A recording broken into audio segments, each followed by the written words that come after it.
When it comes to famous people, rumors and suspicions will always be there. Back in Black, the renowned album by ACDC has been the subject of fan debate and many questions for years. The fans' longing for answers appears to have been satisfied. The legendary ACDC vocalist Brian Johnson has finally spoken up on something everyone has been waiting for. What, then, actually transpired throughout the making of a legendary rock album? How on earth did the band maintain such a strong fan base for so many years? All right, let's begin. Early life and career. As is the case with the majority of Hollywood's A-listers, Brian Johnson had modest origins before rising to the extraordinary stardom of ACDC. Brian came into this world in the sleepy English hamlet of Dunston on the 5th of October, 1947. His coal miner father, Alan Johnson, and his Italian-descended mother, Esther, often called Née DeLuca, raised him in a humble environment. Due to his position as the oldest of 4 siblings, Brian was frequently asked to assist his parents with domestic tasks and take care of his younger siblings. Brian has always had a passion for performing and making music. He never missed an opportunity to be a part of the school play or community function. His time spent singing in the church choir is one of his first recollections of performing. Despite his tender years, he took tremendous delight in music and liked singing hymns. As he progressed through his life, his participation in the church choir had a crucial role in honing his singing voice and developing his stage appearance. Brian was a typical student at the Dunston Public School. Rather than focusing on academics, he enjoyed performing and listening to music. His love for music, however, shone through, and he did okay in school despite this. It wasn't until Brian was a teenager that he began to dabble with various musical styles. Rock and roll, which was all the rage in the 60s, drew him in particular. Brian became a member of the neighborhood scout group when he was a teenager. This was a pivotal time for him since it opened doors to many performing chances. At the gang show, which took place once a year, scouts got to show off their skills. Brian was selected to perform and act in these performances regularly, due to his extraordinary talent. Everyone who witnessed his performances could see he had an innate gift for making people laugh. Brian began to play around with the idea of creating his bands in the early 1960s. His early musical affiliations included the Gobi Desert Canoe Club, a moniker that reflected the period's eccentric and avant-garde aesthetic. At local events and bars, the band delivered renditions of rock and roll classics. While they may not have had much success, Brian learned the fundamentals of playing music in front of an audience and collaborating with other musicians from this experience, which was priceless. Brian was ready to take his music career seriously by the mid-1960s. He joined a group known as the Jasper Hart Band in 1967. This group performed more consistently in a variety of places in and around Newcastle, displaying a more professional attitude.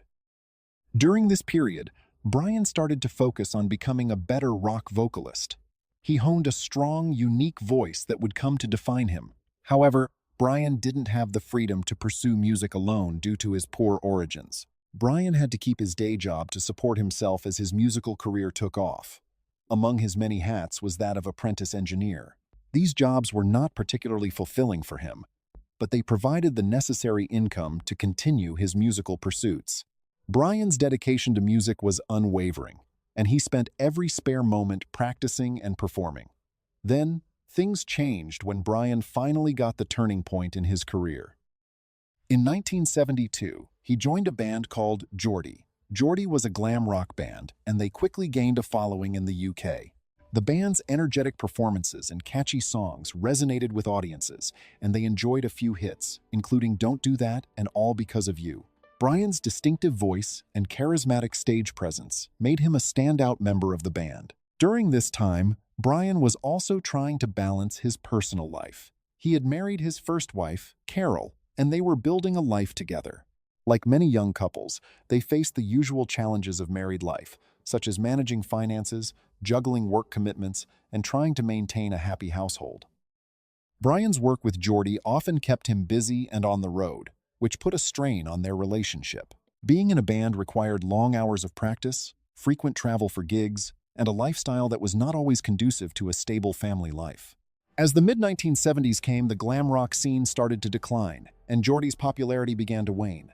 That's when things took a turn for the worse. Despite their initial success, the band struggled to maintain the momentum. This downturn in the band's fortunes put additional pressure on Brian, both professionally and personally. The lack of steady income from music meant that he had to take on various jobs to make ends meet. Brian, who had once enjoyed the thrill of being in a successful band, now found himself working in jobs that were far removed from the world of rock and roll. One of the many things he did to stay afloat was employment as a windshield fitter. Brian and his wife certainly had it rough at this time. They probably got into an argument because of the money problems and the future uncertainties. They tried so hard to make things work, but the strain of the stressful period showed in their relationship. Given Brian's intense devotion to music, he may have struggled to give his all to his wife and job at the same time, particularly during the challenging times for his career. Geordie had broken up by 1976, and Brian had reached a turning point in his life. He was left to pick up the pieces when the band he had formerly taken great pleasure in disbanded. At about the same time, his marriage to Carol started to fall apart.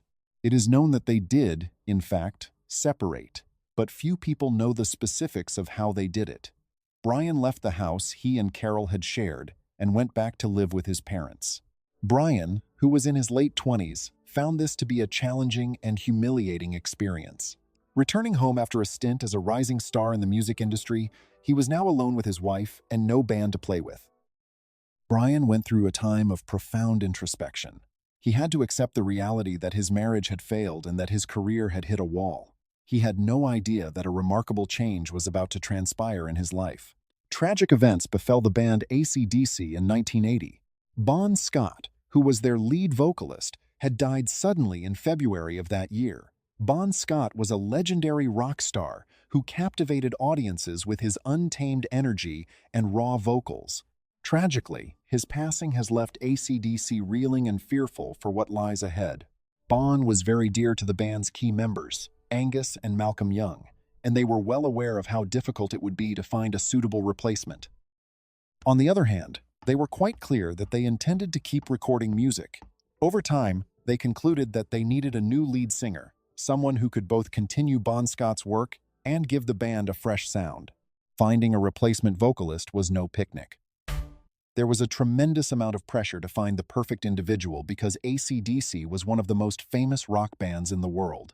They tried out many different vocalists, but nobody worked.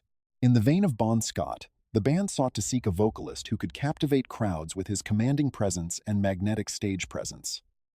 They were looking for a replacement who could match their enthusiasm and commitment on stage. It was a lofty request, and the band started to fret that they would not meet the correct individual. A life-altering phone call came to Brian in March of 1980. The management of AC/DC called him to ask whether he would want to try out for the band. Brian originally took it as a joke. Considering AC/DC's global fame, he found it hard to think that they would show interest in him. But the person on the other end of the line insisted that the offer was genuine. They explained that AC/DC was looking for a new lead singer, and someone had recommended Brian for the role. Brian was stunned, but he decided to give it a shot. There was nothing he could lose. It was planned that the audition would take place in London, which was a significant distance from Newcastle. Because Brian did not have a lot of money at the time, he had to work hard to save up enough money to go on that trip. He had no idea what to anticipate, but he was resolved to give it his best attempt, regardless of the circumstances. Upon his arrival for the audition, he was filled with both nervousness and excitement. Given that he was aware that this was a once-in-a-lifetime chance, he was determined not to let it pass him by without making the most of it. Additionally, the audition itself took place in a modest studio. The members of the band were still grieving the death of Bon Scott and were apprehensive about finding a replacement vocalist, which contributed to the anxiety that pervaded the environment. To determine whether or not Brian would be a good match for the band, he was requested to perform a couple of songs. Tina Turner's Nutbush City Limits was one of the songs that he chose to sing during the event. Even though this could appear to be an unexpected choice for an audition for a rock band, Brian had long admired Tina Turner's strong voice, and he wanted to demonstrate his vocal skills. Almost immediately, as Brian began singing, the rest of the band realized that they had discovered something quite remarkable. He brought a raw intensity to the performance, which immediately drew their attention, and his voice was forceful and full of energy. He also added a lot of energy to the performance. Brian's singing was not only outstanding from a technical standpoint, but it also possessed a certain roughness and intensity that struck a chord with the band.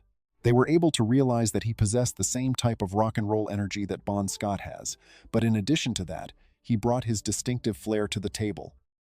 Although the band had a great deal of respect for Brian's performance, they were especially interested in hearing him sing one of their songs. He was asked to perform Whole Lotta Rosie, which is by far one of the most well-known songs by ACDC. The song was not something that Brian had ever heard before, but he did have some prior exposure to it. He sang the lines with passion and emotion, even though he was aware of this. The performance that he gave was just incredible for the band. The strong sound of the band was a perfect complement to Brian's singing, and his charm on stage was infectious. As the audition was concluding, the members of the band were smiling broadly and nodding their heads in agreement. They were certain that Brian was the best candidate for the job. It was suggested by the group that Brian stay for a short while after the audition was over. To determine whether or not he would be a good fit with the gang, they were interested in his personality and his social abilities. Over the subsequent few days, they invested time in one another and engaged in conversations about music and life in general. They fell in love with Brian right away due to his honest personality and great sense of humor. He had a wonderful working relationship with everyone in the group and shared their passion for rock and roll. The members of the band were able to sense the electric connection that existed between themselves and Brian, and they immediately came to terms with the realization that they had found something that was more than just a new lead vocalist because of this connection. They were now familiar with a new person as a friend. A few days after the audition, ACDC decided to officially assign Brian the post of lead vocalist in front of the band. Brian was ecstatic after hearing the news. His entire life, he had been patiently waiting for this opportunity to present itself. The offer was taken without any hesitation on his part, and he made the most of the opportunity to leave his mark on the rock music business. The ambition of joining ACDC had been a long-time one for Brian, and he was determined to give his best to achieve it. As soon as Brian became a member of the band, ACDC started working on the recording of their upcoming album. Even though the band had composed most of the album's songs before to Bon Scott's passing, they still needed a singer to give them life. In an effort to win over the band and their admirers, Brian dove headfirst into the recording session. One of the all-time best-selling albums, Back in Black, was the result of the record they were working on at the time. A great deal of debate has surrounded this record, and it shows no signs of going away.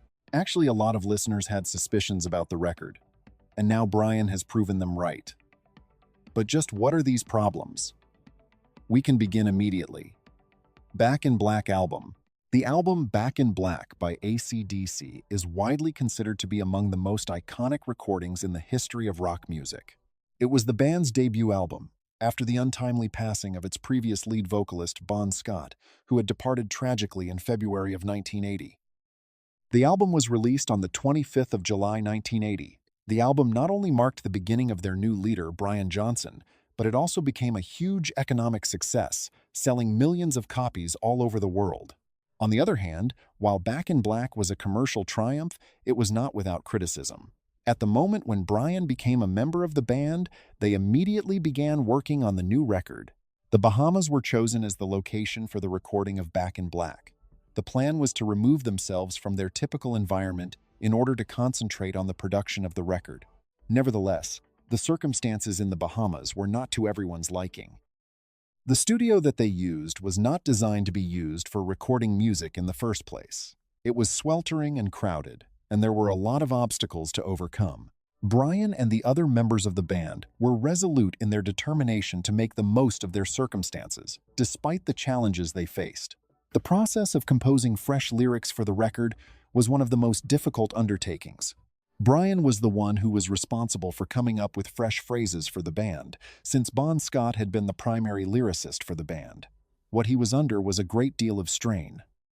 In a cramped room with only the most fundamental materials, Brian was required to create songs. At the same time that he was working in the heat, he utilized a legal pad and a pen. Brian maintained his concentration and put in a lot of effort to write the lyrics for the record, despite the fact that it was difficult.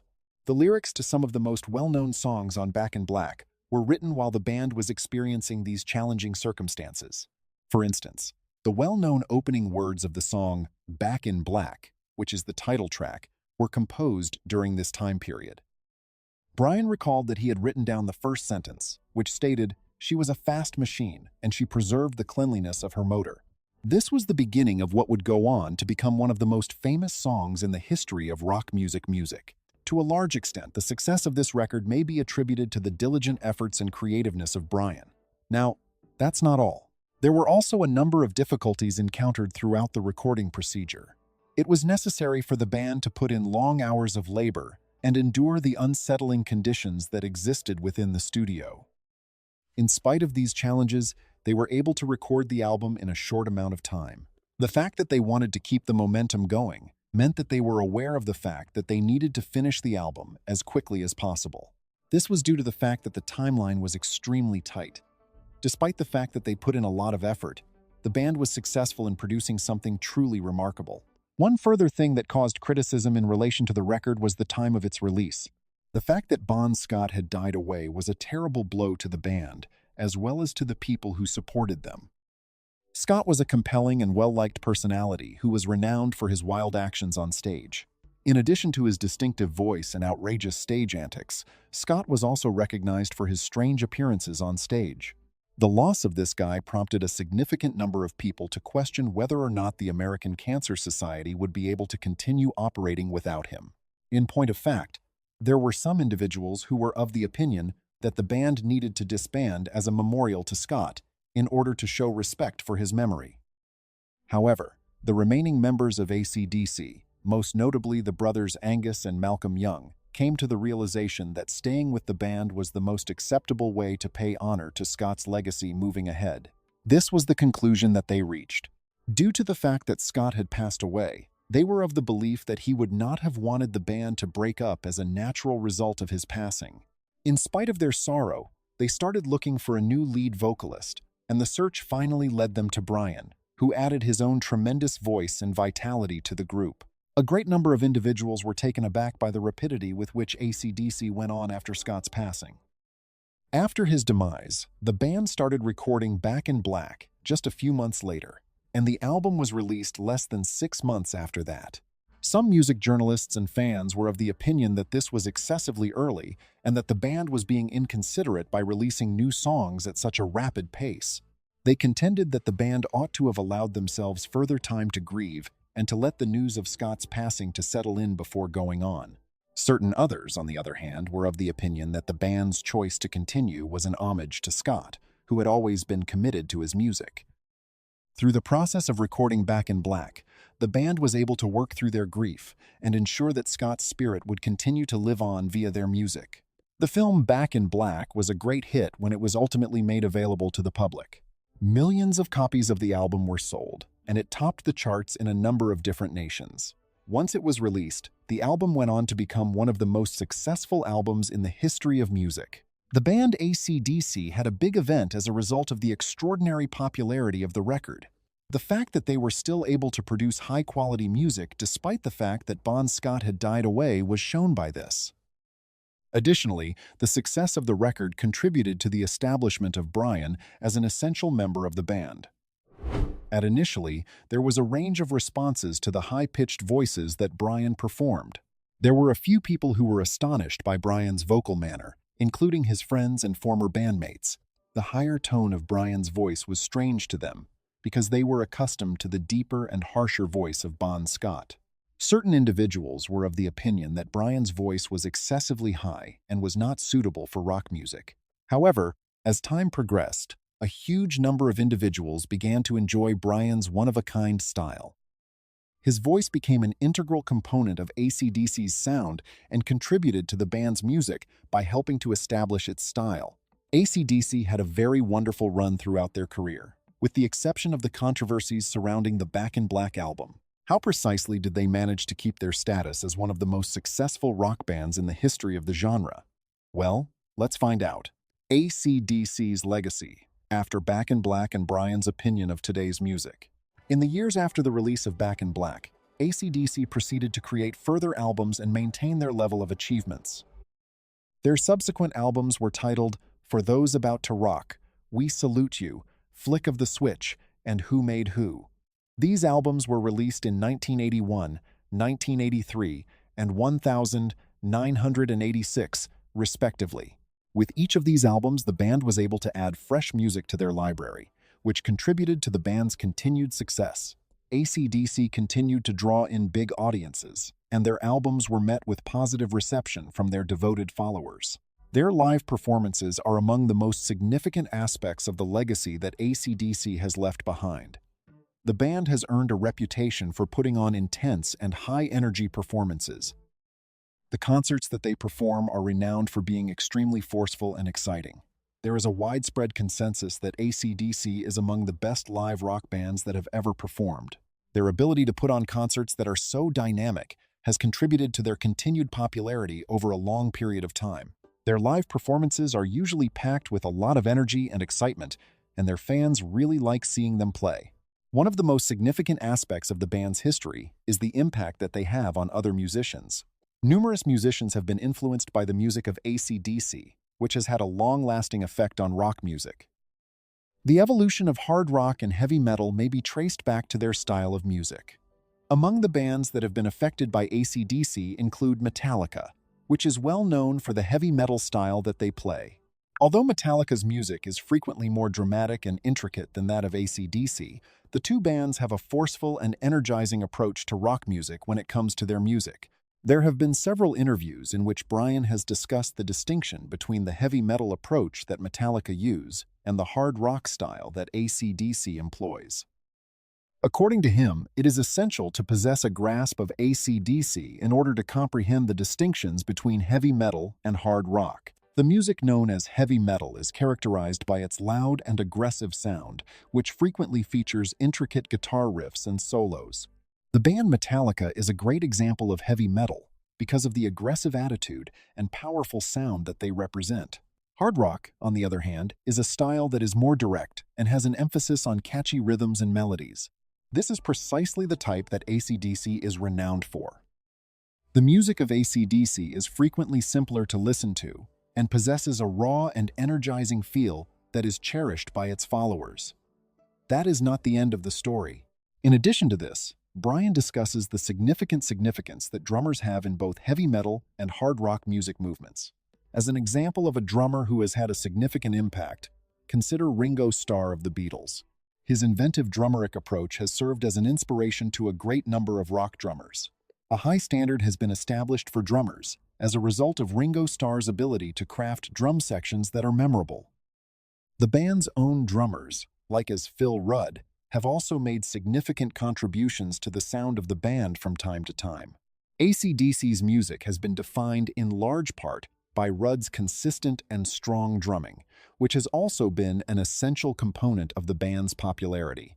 On the other hand, Brian has not only expressed his feelings on the band, but he has also discussed his perspectives regarding the present nature of the music industry. Many of the developments that have occurred in the music industry over the past several years may be attributed to the increased use of the internet. Accessing music from all over the world has become more simpler for individuals because to the proliferation of the internet. Due to the fact that anybody with access to the internet may now listen to music whenever they want, the music business has been significantly impacted as a result of this development. People used to purchase music in physical formats such as records, cassettes, and CDs before the internet emerged as such a popular and widespread medium. It was common for people to visit stores in order to purchase their preferred records, and then they would play those albums on their record players or CD players when they returned home. The act of collecting music was something that people did, and they frequently took great care of the collections they had on hand. However, all of this has altered as a result of the internet. Nowadays, anybody may easily access the internet and either stream or download music. Therefore, they are no longer required to purchase physical copies. Because of this, music is now more accessible than it has ever been before. As a result of the widespread availability of music, Brian has observed that it has become extremely challenging to identify particular tendencies or influences in the music business. In the past, prominent bands or performers were frequently responsible for shaping music trends, and these trends would continue to have an impact on a large number of other musicians. As an illustration, when the Beatles became renowned in the 1960s, a great number of other bands began to mimic their style. This resulted in a distinct trend in music throughout that period of time. It is difficult to determine what the primary trends are in the music industry nowadays due to the fact that there is a vast amount of music available from a variety of sources. The sector appears to be dominated by no particular trend, since there is such a wide range of options. Additionally, the internet has made it feasible for independent musicians to perform their music and share it with the rest of the world. In the past, in order for musicians to have their music recorded and released, they were required to sign a contract with a record company. There was a great deal of power that record companies had over which musicians ended up becoming renowned and which did not. The internet, on the other hand, has made it possible for musicians to record their music at home and upload it to the internet without the need for a record label. This has provided a substantial number of up-and-coming musicians with the chance to connect with audiences that they would not have been able to reach in the past. Additionally, as a result of this, there is now a far wider variety of music available. On the other hand, Brian brings out the fact that the widespread availability of music does come with certain drawbacks. The fact that it is no longer as easy for artists to distinguish themselves is one of the most significant obstacles. The fact that there is so much music being created on a daily basis makes it difficult for a single artist or band to attract the attention of a significant number of people. Performers had an easier time becoming renowned and building a following in the past since there were fewer bands and fewer methods to access music. This made it easier for performers to get attention. Nevertheless, the vast quantity of music that is currently accessible online makes it more difficult for musicians to be recognized. But hold on. There's more. The manner in which individuals listen to music is yet another way in which the internet has influenced the music business. During the past, it was common practice for individuals to listen to complete albums from beginning to end. They would have the impression that the music that they were listening to was a finished piece of art, with each song contributing to the overall atmosphere of the album. On the other hand, streaming services have made it possible for users to listen to individual songs or to construct playlists consisting of their preferred soundtracks. The manner in which music is consumed has been altered as a result of this, and as a consequence, the significance of albums as a whole has decreased. Additionally, Brian has observed that the internet has made it simpler for individuals to become acquainted with new music, but it has also made it more challenging for them to develop a genuine connection with the music. People who had to go to a store in order to purchase an album frequently experienced a stronger connection to the music they were listening to since they had spent both their time and their money into it. On the other hand, because music is now so readily available, it does not hold the same value as it had in the past. When people listen to a music, they have the ability to quickly go on to the next one without giving it much thought if they do not enjoy the song they just listened to. Additionally, Brian is aware that the availability of new options for cooperation amongst musicians has been made possible by the internet. At one point in time, in order for two artists to collaborate, they were required to be present at the same location at the same time. However, thanks to the internet, artists from all over the world are now able to work together. There is no need for them to ever meet in person because they are able to collaborate on songs and transmit recordings back and forth via the internet. The result of this has been the formation of some fascinating partnerships, which in turn has enabled musicians to produce music in novel ways. On the other hand, Brian continues to maintain the belief that live performances are of utmost significance, despite the fact that the internet has brought about numerous changes in the music industry. The experience of watching a band perform in person is unlike anything that can be recreated through the use of the internet. In spite of the proliferation of the internet, people continue to place a high value on the vitality and excitement that can be found at a live performance. For instance, ACDC is well known for their tremendous live performances, and this is one of the factors that has contributed to the band's continued success over the years. So, what are your thoughts on the information that Brian Johnson disclosed? Post your thoughts in the comments section below. For further content, don't forget to like, share, and subscribe. Furthermore, please click on the video that is displayed on your screen. You are going to take pleasure in it.